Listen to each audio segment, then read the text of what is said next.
Ever since Hansel and Gretel and the Brothers Grimm, it hasn't been a good idea to go into the woods, especially for a group of, let's call them excitable teenagers. In another musical, Stephen Sondheim also noted about going into the woods. Who knows what may be lurking on the journey? This summer, you have a chance to see what may be lurking in the Station Theater's production, Evil Dead, the musical, which is running from June 27th through July 13th.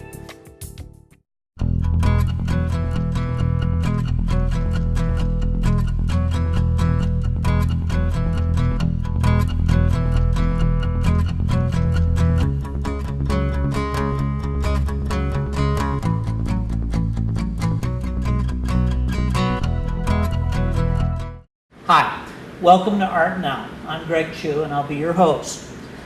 This is a program where we talk to artists whose work is part of our community. We're coming to you today from the Station Theater. We're sitting on the set of what will be Evil Dead the musical. And today we'll meet two members of the production staff. It's my pleasure to introduce director Mikel Matthews and music director Aaron Kaplan. And welcome to Art Now. Thanks for having me. And thank you. First of all, before we get into talking about the show, give me an idea of your backgrounds. What brought you to doing Evil Dead musical, or musical theater in general? Okay, Michael. I teach high school at Rantoul. Teach theater. I did some stuff at Parkland way back in the day. And when I got back in this area, when I was getting back involved in theater, the station was really where I wanted to be because the quality level of the shows. And I did, my first directing job here was the Full Monty because they needed somebody to direct it. Some people recommended me and then I showed up and did it and they liked what I did. And I have become the musical guy. I've done a couple plays, I've put in several. But this is like the fourth or fifth time I've actually tried to put in Evil Dead and they finally went ahead and took it. Okay, well, you're the guy, and this is a very interesting show. Yeah. And Aaron, I know you from the State Theater Festival this year, where you were music director for the production of Memphis the Musical. And you can mention a little bit about that as well, but fill us in on your background. Sure. Well, I came to Urbana to do my undergrad at the University of Illinois, and I did my undergrad in cello performance, and I graduated in 2011, and then I stayed to do my master's in conducting, which I just graduated from. And I had always been interested in doing musicals, and in high school I played in the pits for community productions and high school productions, and then when I got to campus, there seemed to be a need for music directors and people who had an interest in doing musicals. So I sort of, I guess, also became the musical guy. And in a span of about 4 years, I've done something like 27 shows, which is just ridiculous. Oh my gosh, it took me 9 years to get to that point. So I've done a lot for some productions, some companies on campus like the Illini Union Board and Illini Student Musicals, as well as Parkland and Champaign-Urbana Theater Company and now the station. And in addition to doing the All-State show as well. Okay, well, terrific, yeah, and the All-State show was just amazing for it was. all concerned. But, we're not publicizing that because you missed it. But this is the first time we've featured a show being performed in the Station Theater, which is a landmark here in Urbana. And Michael, could you tell us a little bit about the theater and its 40-year history of performance? Yeah, this is like 41 or 42 years. The station has had a long history of doing some excellent shows, and there's still a lot of people who started out are still doing some stuff here. We've got Rick Orr, who is the artistic director, was basically the one that kind of started the Celebration Company, and we still have Kay Holly and Gary Ambler and some of those who've been there either from the beginning or close enough to those of us here now. It doesn't make a huge amount of difference. It's very much a company in that there's a lot of family atmosphere. While we see a lot of the same people, there's also a lot of new people that kind of come in through a bunch of these shows. I've been very proud of, I've had several shows that have had mostly new people to the station for the production. This is my 13th show here. This is my 7th as director. And usually do 1 or 2 a year directing and then 1 or 2 a year acting.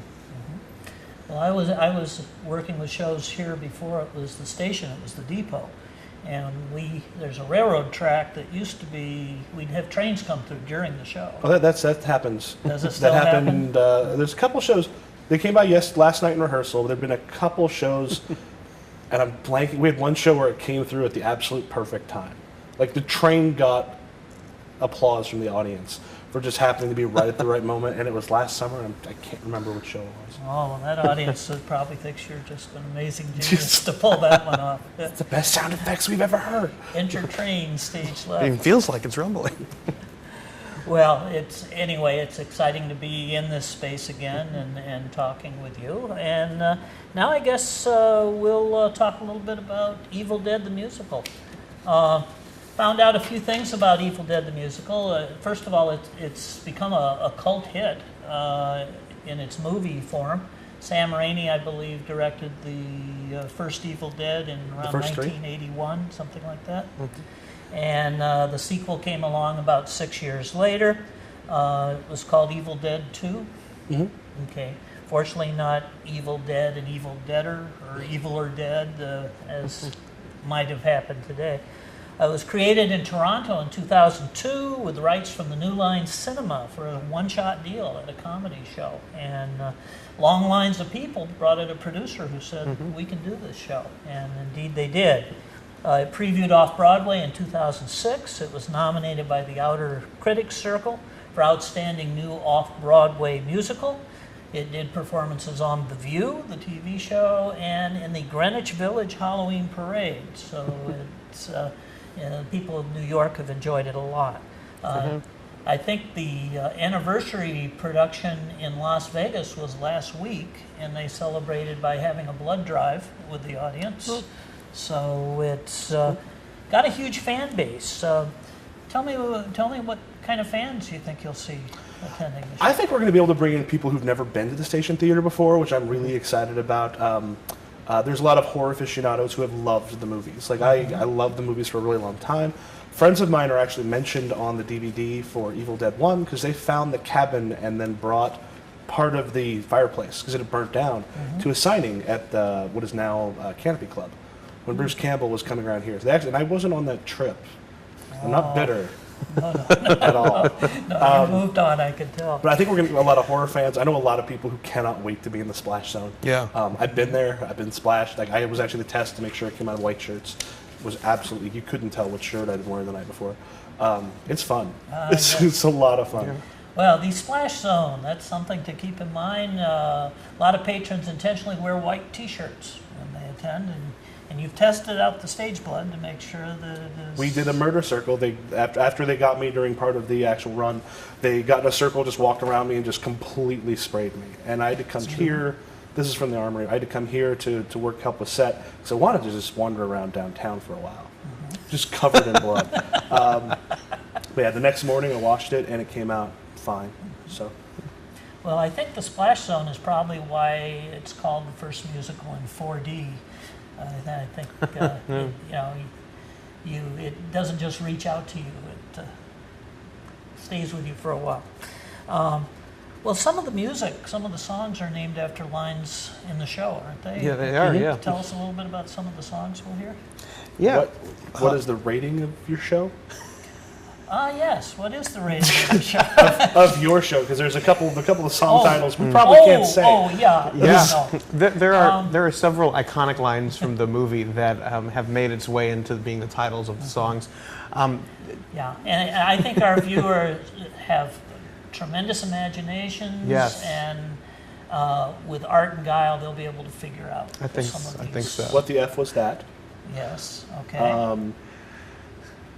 I think that hints enough to get us past that one. Cabin in the Woods.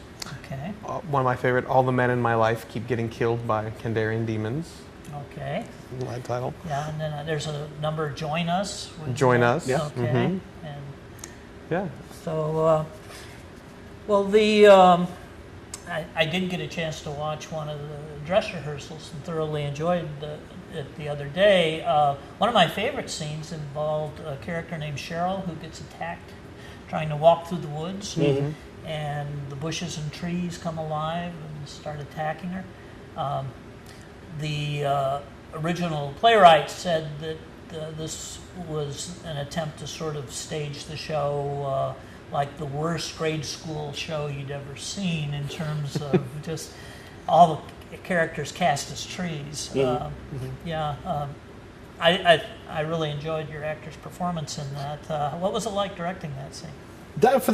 Certain things, if you have a good idea, you just tell them this is what you're doing, and then they kind of play. And there's certain points where like, okay, this is kind of working, that we need to back off of. We played a little bit with the trees being a little molestery, like they are in the movie. Like a couple of our actors had not seen the movie, and so they sat down and they watched Evil Dead 1, and I got texts going, yeah, tree sequence. That's really disturbing. I'm like, oh yeah, probably should have warned you. It's not quite the same in the show, but it's we played around with that just to get it kind of right. And we've got really seasoned comedic actors here, so it feels my job is a lot of cheating because I kind of here's basically what we're doing, and let them play a little bit, and then just kind of try to pull back the reins here and there because if they're good enough, they don't need a lot of directing. Yeah. Well, if you got through the mean tree sequence in Wizard of Oz. These trees do more than just throw apples, don't they? In the stage show, it's closer to Wizard of Oz than it is. What happens in Evil Dead, the first one, and apparently the remake, does not happen here. But the trees are more Evil Dead or more Wizard of Ozzy. They are Evil Dead-y. Yeah.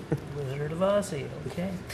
Well, the show walks a fine line. The original show walked a very fine line between horror and comedy at times, and I think they crossed that line as the sequels came along. But this show goes for the comedy. It's filled with puns. It's very punny. Over the top. If you like a good death scene, you're going to see a lot of them. Yeah. In fact, I believe the reason they combined the Evil Dead movies was George Rainblatt said that that was to allow them to kill more people. Yep. Most of the cast gets killed twice. Yep. Yeah, I have several of my former students. And they were very proud of when they died, and so on. So. Well, you missed when we actually put the blood in. They had a lot of fun with the blood, especially because I was the only person being sprayed at that particular time. So where I was sitting got doused. Well, the same actors used to be very concerned if they got killed off too early in the show because their roles were over. But I guess there's life after death in this show. Yeah, they had killed a couple times. Yeah. Okay, very good. Well, let's talk a little bit about the casting. What went into finding the cast for this show? Well, I think that what's really incredible about this cast, it's a small cast. There's 8 people, but all 8 actors are, kind of veterans of the theater scene in the area, and they're all known for both their comedy and their comedic timing as well as their voices. I mean, we really got the cream of the crop in terms of casting. It's an excellent 8 cast. You couldn't ask for a better cast. Yeah, Michael Steen was when we put it in. Michael Steen was the only choice in town for Ash. As far as I was concerned, he's perfect for it. He's been wanting to do it for a long time, and when I was thinking about doing it, like everyone else can be, they don't have to follow exactly kind of how the movies had the characters, but Bruce Campbell is Ash, and you need someone who can kind of channel that. So yeah, he was. Originally, we had looked at sort of just kind of grabbing some actors we've worked with, but there were some schedule conflicts, so we're worried about finding the right people, and we didn't need to worry. We honestly could have cast this show twice. And we didn't have tons and tons and tons of people came out, but my God, the ones who came out were good. Yeah. So there was some tough decisions. Yeah, it was very tough. Terrific. Well, you chose well, and they seem to be having a lot of fun while they're performing as well. I know Bruce Campbell wrote a book called If Chins Could Kill. He's a couple books. We actually have the one you see on stage, because I have that book, but it's buried under movie boxes somewhere. But we have Make Love the Bruce Campbell Way. Oh, really? So that's the one. That's the one we get to see in this show. Well, hopefully that's still available at the Urbana Free Library. Yep. So check and see.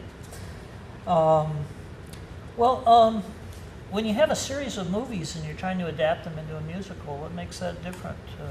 What are the challenges of doing that?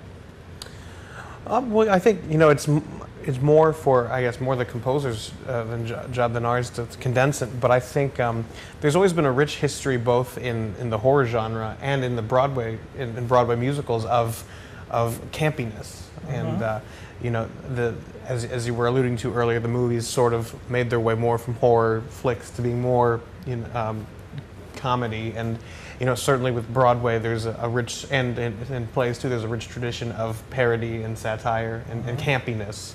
And I think there's something very lovingly campy about this show, because, you know, the subject matter is, you know, death and sort of, you know, grim, but the music is very, you know, upbeat and sort of teeny boppery, and more so than I would say Rocky Horror. You know, it's, you know, I don't want to say cheesy because that usually is a bad connotation, but it's lovingly, you know, tweeny boppery and very rocky. Except for a couple lyrics, the first song really does feel like it's something out of a Disney made-for-TV movie. Oh yeah, or something like it's like, and then they even come on just like huge big smiles, really cheesy. Yeah. Where those who are thinking like, isn't this there's supposed to be death and demons in this show? Yeah. So it definitely starts off like, okay, we're gonna have fun with this. It's gonna be weird. Well, if but then it anybody's also, harboring resentment against High School the Musical, it's Yeah, it'd be High very School rewarding Musical. to see how that turns well, out. then the funny thing is they have a couple of these songs that if you altered lyrics would be these like sweeping romantic stuff, but it's such banal and weird things, like being a housewares employee at S-Mart, or just the lyrics in It's Time, which has got kind of this great, like the conflict is coming, but just the lyrics they're saying make it absurd, but the music doesn't tip its hat to being absurd. Right. Finding a word that rhymes with decaying is not something most Well, songs ash. have to There's one rhyme. There's one word that ash rhymes with pretty well. That's used a couple times. Yeah. And I said the music's also, it's a good mix of a good rock score, but there's also there's a ragtime song, there's a jazzier song, there's a doo-wop number that sounds, if you alter the lyrics, it would fit right into Grease, you know, so there's a lot of genres represented, but all very, you know, lovingly throwing back at the movie the whole time. So it's a smart score. You It hear lots is. of different types of Yeah, music. it's a very smart score. Yeah. Well, I look forward to going to horror films when I was growing up, being scared on Friday nights at creature features. But the special effects were pretty tame compared to what you could see today on the screen. Is it fair to guess that one or more of you might have been a fan of scary movies when you were growing up?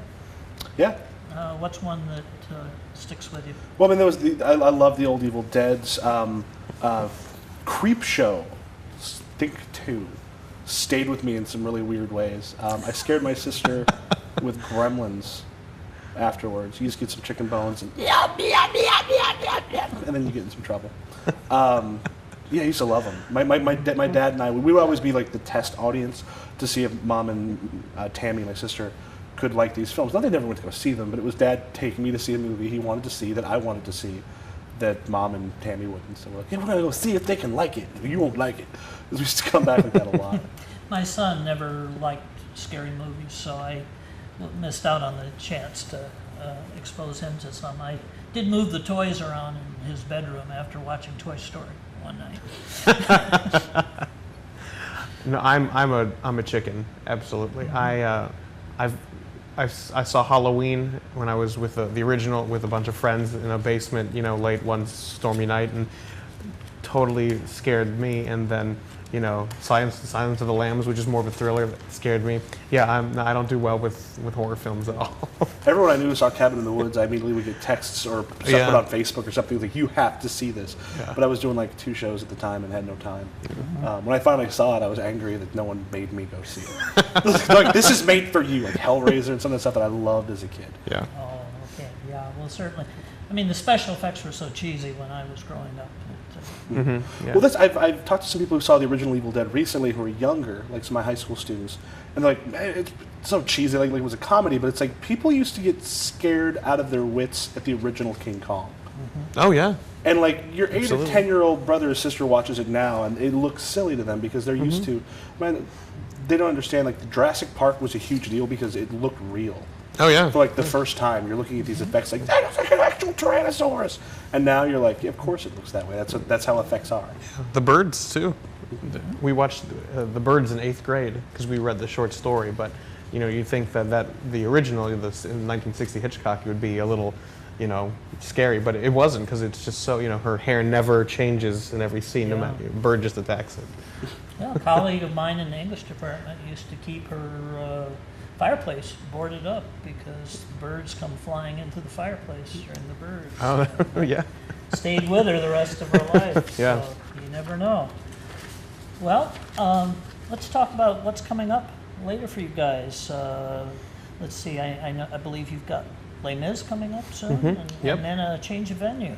Yeah, I'm doing Les Mis in the first 2 weekends in August at Parkland College Theater for Champaign-Urbana Theater Company, and it's one of the first productions of the adult version that it's being done.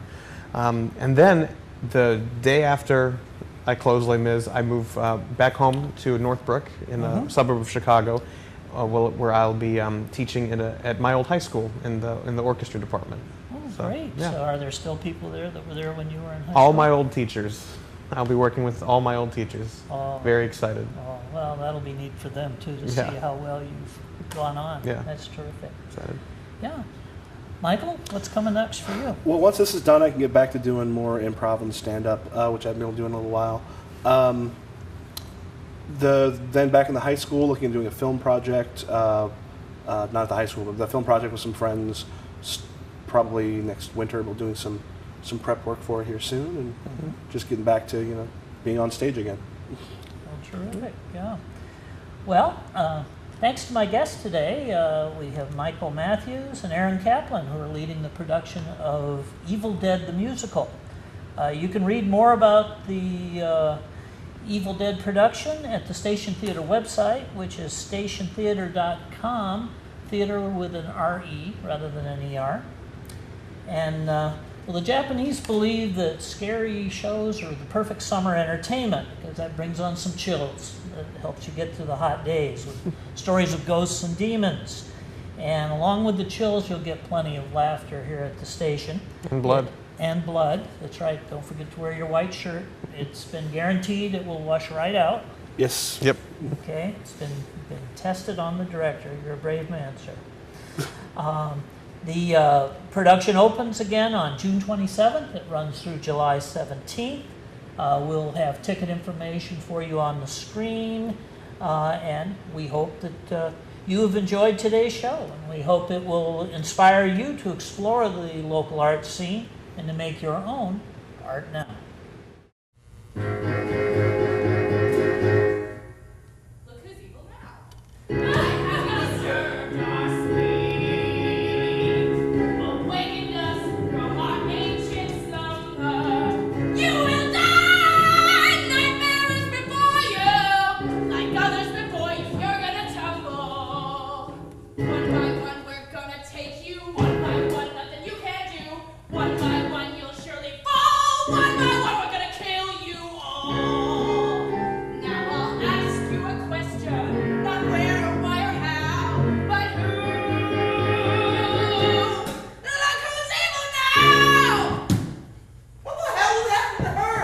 I mean, I've seen games of guess the word bring out the worst in people, but this is ridiculous. Guys, I think when we played that tape that we woke some sort of ancient evil that took over Cheryl's soul and made her a demon! Yeah, thanks for the update, CSI Miami. I think the rest of us kind of figured that one out a little bit. There's definitely something wrong with her. Did you see her eyes? I'm no doctor, but she looks sick. Let's put a blanket on her.